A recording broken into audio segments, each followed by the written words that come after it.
What is up, Packers fans? Happy Sunday. Welcome into an all-new episode of the Pack a Day podcast. I'm your host, Andy Herman. You can follow me on Twitter at Andy Herman NFL. You can find the podcast at Pack a Day Podcast. Today's a really fun one because it's the day after Packers Family Night, one of the great traditions that exists within the pantheon of Green Bay Packers traditions. There's a billion of them. The bike riding during practice is amazing. Lambeau Field anytime is incredible. And I want to get there actually in just a moment. But before I do so, huge shout out to Ryan Scott for becoming a brand new Pack a Day Podcast YouTube member. Appreciate you a ton, Ryan. Also want to shout out Paul Brettel for helping me out on Friday. Went up north, spent some time with the family before getting back for family night on Saturday night. And just a huge thank you to Paul for filling in, giving the full practice recap from Friday. And of course, if you're not following Paul already, Paul_Brettel on social media, and make sure you're checking out the Paul Brettel Show as well. I want to start with those family night vibes because this is real. I talked about it a little bit at the end of the live show, but this is real. This is legitimate. It's not just, some lame cliche made up sort of thing. It's probably a little bit lame. I don't care. Just getting to Lambeau Field for the first time in any given year, at any point in time, really, but for the first time of the year, it's a new team. It's a new experience every single time. Getting up to that second level, getting into that, sort of like concourse area. We have this little area that we walk to get to a different elevator and then, go up to the seventh floor for the press box and so on and so forth. But the point being here is just being at Lambeau Field, having that moment just naturally, just whatever you want to call it, get out of that staircase and into that Lambeau Field area and just a wide ass smile on my face. Just totally natural. Just such an unbelievable experience every single time that you get to step in to 1265. It's just special. It doesn't matter if it's a practice or an NFC Championship game. I love it, and it's a kicking off of a new season in a real way. And we're gonna have preseason coming up. I get that, and the regular season will be there. Detroit Lions week 1, and that'll feel even more epic. But there's just something about kicking off a new season and being at Lambeau for the first time in a year that really just, it hits different. It was so awesome to be there. I love, again, that the Packers do this every single year. And then the other two things I'll just shout out really quick.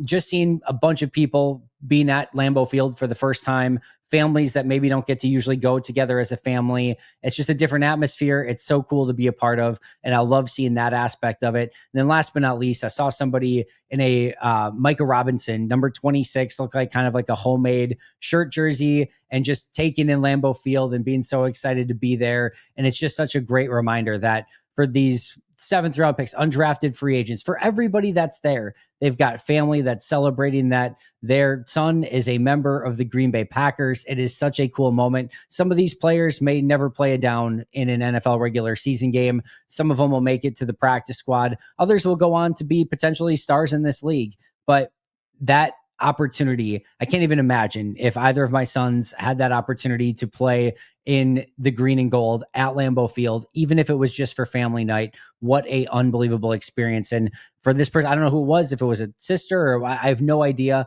but you could just tell, beaming from head to toe, being there, supporting Micah Robinson. It could have just been a fan. I don't know. I'm assuming there's not a ton of people that are probably, making homemade Micah Robinson jerseys at this point in time. But I love just those individual moments as well. And the Packers do such a great job after the game as well, bringing the families on the field, getting to enjoy the fireworks and just that entire aspect of it. So that part was absolutely awesome. And if you haven't made it out to a family night, highly recommend doing so. It's not always the most exhilarating practice in the world. I'll be totally transparent with you about that. But just being out there at Lambeau and just seeing everyone, the family atmosphere is absolutely epic. All right, let's get into the actual practice itself. Some players who did not practice: Christian Watson, we know that. Dontavian Wicks, Sam Brown Jr., Nate Hobbs, Emmanuel Wilson, Marshawn Lloyd, Kamal Haddon, Colin Oliver, Aaron Mosby, Rasheed Walker, John Williams, Travis Glover, and Tucker Kraft. Tucker Kraft was the new injury. It is a groin injury for Tucker Kraft. Matt LaFleur did mention after practice that Kraft's been trying to fight through it. They don't want him to do that. So in the meantime, they're going to give him some time off, might miss a few days of practice, and then they'll get him back. It doesn't sound like it's anything major, just more precautionary and making it so that he does not have to fight through a groin injury and rather can just kind of lay off of it for a few days. Also, we found out from Matt LaFleur after practice that it is a knee injury for Emmanuel Wilson. I guess technically we found that out from PR during the game, but we found out after practice from Matt LaFleur that they seemingly avoided a major injury with Emmanuel Wilson. No timetable for return at this point, but it does not sound like it is going to be something extremely serious that is going to keep him out for an extended period or certainly any sort of season-ending type of injury. Green Bay has seemingly fixed their hamstring injury issue to some extent. I think there's still one. Actually, it's Colin Oliver, which I think is technically him being injured prior to the start of the season. But for the most part, hamstring injuries have not played a major factor, knock on wood, but they have graduated now to groin injuries. Tucker Kraft, Rasheed Walker, Aaron Mosby, Marshawn Lloyd, and Sam Brown Jr., 5 of those injured players, all with different groin injuries. Probably happenstance, probably much ado about nothing, but all of a sudden we start seeing a few more groin injuries pop up. It'll be something that they probably need. They're probably already looking into it, to be honest. But again, hopefully this is just pure coincidence and nothing else. But 5 groin injuries to start training camp is not what you're looking for. Hopefully these can clear up sooner rather than later. There were a few injuries that did take place throughout the course of practice. Zach Tom went out of the team drills with the ones, was getting looked at on a trainer on the outside. Anthony Belton went in and took his place. I never want to speculate good or bad. I just don't know. We have no idea, right? Suppose it's not necessarily going to stop me from speculating in this one. It looked like he may have been cramping. I don't know for sure. He immediately after getting stretched out, went back to the sideline, had his helmet on, looked ready to go. They did not put him back in the game, but by the pure naked eye, again, just gleaning from his body language and looking like he was ready to go back in, I'm assuming it was much ado about nothing, but absolutely going to keep an eye on it when we get back to practice on Tuesday and see if he's out there. My assumption is he probably will be, but you never want to assume these things. Malik Heath also took himself out of the team drills at the end of practice. Looked like his foot maybe got a little bit banged up. We'll see if he's out there on practice on Tuesday. And then apparently, I didn't see this one, but apparently Savion Williams left practice a little bit early. Although per Pete Doherty, this sounds like it may have been a continued plan as he recovers from his shoulder injury to kind of come back from that and not have him play a ton of reps. It sounds like he's still limited in some real capacity. All right, your starting lineup for the day: Jordan Love at QB, Josh Jacobs at running back, Dobbs and Golden at wide receiver, Fitzpatrick and Musgrave at tight end, Morgan, Banks, Jenkins, Ryan, and Tom along the offensive line, LVN, Wyatt, Clark, and Gary on the defensive line, Simmons, McDuffie, and Cooper at linebacker, Valentine and Nixon at corner, and Williams and McKinney at safety. Probably the biggest takeaway on this day before we get to our player of the day, which was also a pretty big takeaway, but it was a really rough day for the offense. There were no touchdowns until the final play. We'll talk about that one a little bit later, but no touchdowns until the final play. And the offense struggled in red zone drills. They struggled in move the ball drills. They struggled in 2-minute drills. The defense really dominated throughout the entirety of the day. Now, Matt LaFleur did say after practice that with it being taped, with there being actual footage out there and it being streamed live on Packers.com, that they wanted this to be very vanilla on offense. They gave some players opportunities to make plays, but they didn't want to put a ton of stuff out there. Maybe that's true. It's probably true. Maybe it's not. I don't know. Either way, defense definitely won the day. The red zone periods, when you had multiple opportunities to get the ball in red zone, the defense just shut it down play after play after play with the ones, the twos, the threes. It was a very impressive showing. I'm sure the defense to some extent was also vanilla. So it's probably vanilla on vanilla. And Jeff Hafley's vanilla beat Matt LaFleur and Adam Stenovich's vanilla on this particular day. Some players that stood out. We'll start with the player of the day, and that was Omar Brown. Omar Brown came into the day with 2 interceptions, second behind Carrington Valentine with 3. Omar Brown left the day with 5 interceptions, not on the day, but he had 3 at practice at family night. Combined with the 2 he already had, he is now up to 5 interceptions through training camp and family night so far.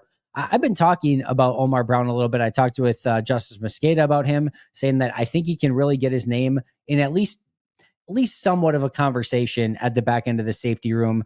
The best bet is probably that he's a practice squad player and not on the 53, but I don't think it's impossible. There's two ways. Number one is he beats out Zane Anderson. I think Zane Anderson's clearly the better special teams player. I think Zane Anderson's the better safety. And I think, like, if you're just looking for somebody that you'd want to be active on game day right now, you would pick Zane Anderson. But it doesn't always come down to just that. If it's close, if it's minuscule, if Omar Brown is maybe just a hair behind Zane Anderson when it comes to defense and special teams, Omar Brown is younger, he has more years of team control, and he is cheaper. Those are things that definitely go in Omar Brown's favor. I'm not saying that that's going to be the case. I think Omar Brown still has a climb to go to make the 53, but he's putting his name in that conversation. And then I'll add on top of that, they could probably find a way to keep six safeties if they kind of said Javon Bullard is a corner and not a safety, and maybe they kind of put him in the corner room. There could be a little bit more flexibility there, but it probably does get a little bit tough with all the safeties they already have to keep Omar Brown. But if he keeps this up, he'll be in the conversation. Now, it's worth talking about the 3 interceptions that he had. First of all, for 3 interceptions is 3 interceptions. I don't care if all 3 of them are gift wrapped and handed to you. 3 picks is still 3 picks. That is a tough accomplishment no matter what. I will say this. The first interception, he's chilling, middle of the field, and Malik Willis throws it right to him. Had Omar Brown not been there, there are 2 more defenders that also had the opportunity to make that interception. That's not taking anything away from Omar Brown, but it's at least worth noting this was not some rangy play or that he read the play perfectly. He's chilling in his zone. The ball came to him. He caught it. Awesome, that he got the pick, but it's at least worth noting those details. Next one, El Gersma, I believe, was at quarterback at this point in time, and he throws over the middle. Ball gets tipped up. And who does it land in the waiting arms of but Omar Brown? And this was one of those things where it's like, this is still noteworthy that he got 2 picks, but these are right place, right time interceptions. And then you had the final one, Malik Willis, a little bit too aggressive, trying to hit something on the outside. It's a contested play. Omar Brown tips it. It goes up in the air. He's falling down, has the wherewithal to pluck it out of the air, bring it to the ground, survive the ground, and come up with a huge interception. That one was a far more impressive play than probably the other 2 combined. But either way, 5 interceptions through this, training camp and family night so far, 3 on the day, and a impressive start to camp for Omar Brown, and surely getting his name a little bit more on that opportunity line to maybe make a case for the 53-man roster. If you don't remember, 2024, he was a top 30 visit, somebody that they specifically brought in. Probably were trying to recruit him as an undrafted free agent if he went undrafted. He did go undrafted. Denver, however, gave him a huge signing bonus. He went there instead. Denver ends up releasing him. The Packers pick him up on the practice squad. He got a couple small cups of coffee on, I think maybe just one or two on the active roster. Played a little bit of special teams, if I remember correctly. Maybe even played a little bit in that game against the Bears at the end of the year. But either way, he now is, of course, on the 90-man roster and will have his opportunity in preseason to show that he belongs and can earn potentially a 53-man roster spot, either with Green Bay or some other team. But a huge day for Omar Brown. Plays of the day, I'm probably going to go with the interception by Omar Brown, the one that bobbled up in the air. I thought that was a really impressive play by him. There's a couple other ones that we're going to talk about as well when we talk about some of the players in this one, but I think it's probably fair. Maybe the final play of the game too, just to get the offense on the board. El Gersma to Shepard on the very final play. It's something, I guess, but probably Omar Brown's interception for play of the day as well. All right, there's a variety of different players that I want to talk about from this practice. There's a lot of talk about Jordan Morgan as well as Anthony Belton along the offensive line. They had some, what I would call rookie moments. I understand Jordan Morgan is a second-year player. Anthony Belton is actually a rookie. I thought Belton had a tough day. I thought Morgan had his fair share of wins, but he had a couple of those moments too, specifically with LVN getting the best of him, that are just going to happen as he makes that transition back to left tackle, which Matt LaFleur echoed those sentiments in his post-practice press conference as well. First of all, I'm legitimately excited to watch Jordan Morgan play. Whether he's a guard or a tackle, time will tell on that. but he's very much competing with Rasheed Walker. I thought LVN did a great job on that particular rep, taking what was there for him and getting to the quarterback. But Morgan's going to have to be a little bit more stout if he wants to be that blindside protector for Jordan moving forward. That just partially comes with time. Belton, you can tell he's going through a little bit of that transition from college to the NFL, working on his footwork, working on his hands, and making sure that he's putting himself in the best position to succeed. He's not quite there yet. I probably like him a little bit more long term as a guard, but I like that Green Bay's focusing him in on one position that's you left tackle and right tackle. They're not moving him inside as of yet. We'll see if that changes at all. This was a bit of a tough night for him, but a long way to go for both of these players. Green Bay's going to need those two for depth throughout the course of the year, and or potentially Morgan as a starter sooner rather than later. So the rest of preseason and camp is going to be very important for those two to see what they're capable of and to see if Green Bay can get them playing at a higher level than maybe where they're at right now. And that's not anything derogatory towards either of them, by the way. Usually this stuff takes a little bit of time, especially along the offensive line, and both of them deserve that opportunity right now. Kalen King, he had that nice interception off of Malik Willis, one of the other kind of plays of the day. He read it perfectly. Willis was late into the opposite side of the field. Shouldn't have thrown it, but King read it perfectly, picked it off, and had the nice play there. Then in live tackling periods later in practice, there's a bootleg. I think it was by Clifford, but King comes screaming off the edge, had a would-be sack there. So nice day overall for Kalen King. Carrington Valentine was the leader on the day with 3 interceptions coming into family night, and he had to go out and watch Omar Brown pick off 3 passes to get to 5. Well, Carrington Valentine says, "I'm not going down without a fight." He picks off Jordan Love on the 2-minute drill intended for Matthew Golden. Looked like that was a little bit of a disjointed play between Love and Golden. Maybe weren't on the same page. Not sure what happened with Golden there, but nice pick from Carrington Valentine, who continues to really, really impress as a cover corner. And on that particular play, really outstretched to make sure that he went and got that ball and came down with the interception. The ball skills, the anticipation, and just the overall coverage skills from Valentine have been superb in camp so far.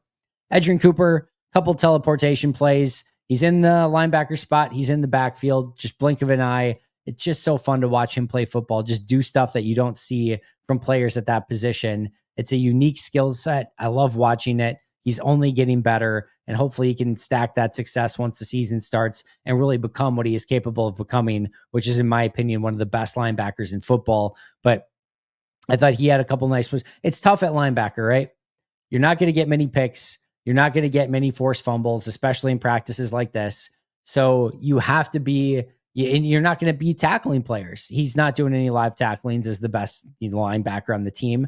And in that case, you just have to go out there and try to make plays. For given what a linebacker can actually do in these practices, I think Edgerrin Cooper's had a great start to camp. Speaking of that linebacker position, Jamon Johnson made his presence felt. He had a couple plays the other day, but outside of that, this was his best, most impactful practice. A couple plays where he shot into the backfield, one on a blitz, which resulted in a pressure. Another one where he stuffed a runner for a tackle for loss on the play. Was just playing, I thought, much more intense, physical, and fast football. Not sure if it's starting to click a little bit more for him or slow down or what the case may be, but he certainly looks like he is trending in the right direction. That talent at linebacker is real. It's legitimate. I'm excited to see how it kind of plays out. Isaiah Simmons and Christian Welch, who also had a pretty solid day today, and now Jamon Johnson starting to make more plays as well. It's a fun group of linebackers right now that they have, and even more fun once Quay Walker gets back. Malik Willis, tough day. He had a tough day, 2-3 days ago, and then he had 3 interceptions in this particular practice. None of them super pretty. The Omar Brown one wide open not open over the middle, completely covered over the middle. And there's 3 defenders there. It's no chance to be completed. Throws it right into the arms of Omar Brown. And then the Kalen King pick was way late.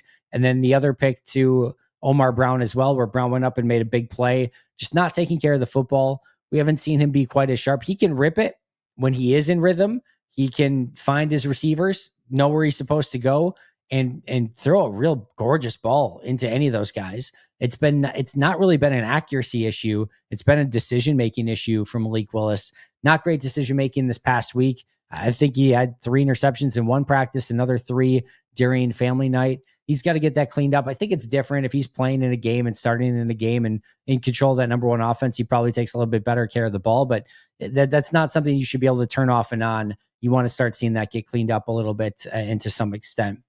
Warren Brinson, stacking success, just shooting into backfields, tackle for loss on a play, pressure, maybe a would-be sack, but overall, like he had a play against the ones where he got into the backfield with relative ease. I'm not just talking about him going against the threes. He had a rep against the ones where he got into the backfield quickly. He is really starting to ramp up, really looks the part, and continue to remain impressed by Warren Brinson. LVN continues his nice camp, had that really nice win against Jordan Morgan. He will, hopefully be able to carry that into the regular season. He's an unbelievably talented player. It does look like he's added a little bit of nuance to his pass rush repertoire. Hopefully that continues because it would be huge for Green Bay if he could make a big stride this year. Another player who had a really rough night was Donovan Jennings. He had 2 snaps that went high. The snaps have been just brutal from the third team. Monk's been good. No issues from Jenkins. Maybe there was one Monk one here, there. I think there was a Sean Ryan one. But Trey Hill was so bad at snapping that they took Donovan Jennings a guard and said, you do it with the next team, with the third and fourth teams, right? And Donovan Jennings has had also a very tough time. He had 2 high snaps during practice, did not look the part, looks very uncomfortable playing center. I think they're going to have to move him back to guard. I don't know what they do. I mean, thankfully, from a center standpoint, you're going to start with Elton Jenkins. Sean Ryan's probably the top backup. Jacob Monk's probably a backup after that. Even then, you might get to the emergency situation of putting Zach Tom at that spot. There's a long way to go before you get to Trey Hill or Donovan Jennings at center, but it has been a very difficult time snapping the ball. And for somebody that's trying to make the team as a guard center and show versatility, it's not been a great start for Donovan Jennings. Brenton Cox, this just kind of goes down to, I love watching this guy play football. He plays violent. Him and Anthony Belton had some really good battles. Belton got the best on one, but there was a lot of winning from Brenton Cox as well. He had a couple of big time run stuffs, gets into the backfield. I don't know what the upside is here for Brenton Cox, but he's a good football player, was violent at setting the edge and making sure that he was within his responsibility as a run defender, and has showed off again that violence as a pass rusher as well. Nothing more here than I just really enjoy watching him play. Jordan Love on the day, 17 of 25 overall, which not bad. He did have that interception. That was to Carrington Valentine. A couple things. The good news is we do continue to see him start to scramble a little bit more. He had a big 16, 17 yard pickup on a scramble on I think it was a key third down where the defense kind of clears out in man-to-man coverage. He recognizes it, steps up, takes off, and gets a big pickup on that particular play. We've seen more and more and more of that from Jordan Love, his willingness and ability to scramble. It's something he has to add more of to his game. This past year, we know, was probably due to injuries. You're not looking for 3, 4, 5 scrambles, but a couple here and there when it's advantageous and when you have the ability to pick up a first down. We saw that today from Jordan, and I think it's going to be something that continues moving forward. Prior to not finishing practice and getting that rest at the end, Savion Williams had a couple of really nice catches, including about a 25-yarder over the middle, and then a really nice sideline catch as well, where he showed great concentration, plucked the ball, and then was able to get both feet in before getting out of bounds. Deslin Alexander did have a encroachment penalty, but outside of that, he had a big-time tackle for loss that also resulted in a forced fumble. I believe that was Amar Johnson, but don't quote me on that. And then also has just had a really nice camp. I'm not even going to say it's it's this quietly nice. He's had a really nice camp. He makes about a play almost every single day. Probably practice squad here at best. He was actually one of the guys as a 2024 pickup when I went and did my, I think it was the undrafted free agent profiles, but, or maybe it was the players you never heard of. I forget which one it is, but either way, enjoyed his tape. I was glad they kept him on the practice squad a season ago. Probably nothing more than a practice squad player this upcoming season, but he's a nice player and has that opportunity again, I think, to crack that 16-man practice squad. Good day for him overall.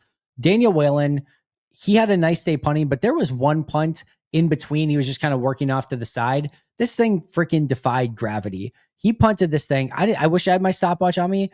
The thing just hung in the air and it's coming down And as it's coming down, like you're watching the trajectory, and you kind of have an idea, right, of like how fast these things like come back to earth. Like there's gravity is real. It's a real thing.